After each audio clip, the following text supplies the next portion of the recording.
Today's episode is for those with a strong stomach. We're going to talk about one of the most sacred and guarded places in the world, the Vatican. But not about the Pope or the Basilica. We're going down to what supposedly exists beneath all of that. Well, the Vatican is the smallest country in the world and the spiritual center of the Catholic Church, right?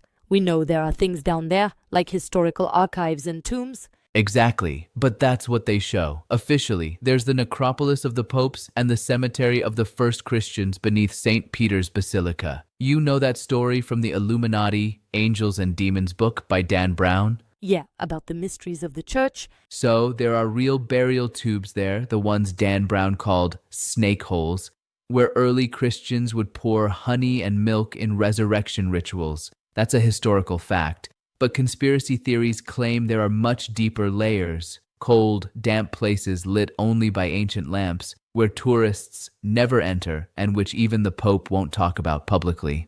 And what would be in these forbidden layers? According to conspiratorial reports, there are 5 disturbing entities kept down there. The first is known as the Woman Who Cries Blood. The name alone is horrible. What does she do? She sits in a deep, windowless cell. She doesn't move or react, but her eyes bleed nonstop. And it's not normal blood. It's a thick liquid, hot like fire, that never clots and never dries. That sounds like some bizarre biological phenomenon, or something worse. Reports say that anyone who touches this blood has visions of places that don't exist on Earth. And the worst part, they say she once whispered, "You took too long to find me." Exorcists supposedly tried to free her, but failed. Okay, that gave me chills. Who else would be in this underground prison?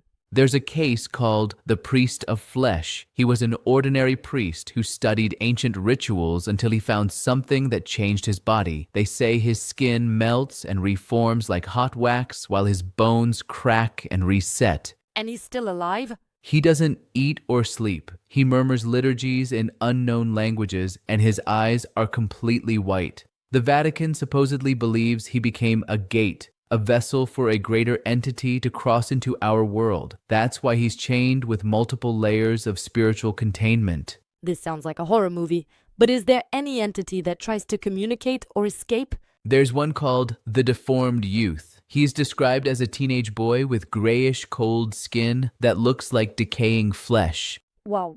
His bones are long and twisted, and he has a jaw full of teeth that aren't from any mammal. They say he's extremely restless and needs heavy sedatives. When someone enters the room, even in the dark, he knows, and he always points upward, begging not to stay underground, wanting to escape. Besides these people or creatures, are there objects too?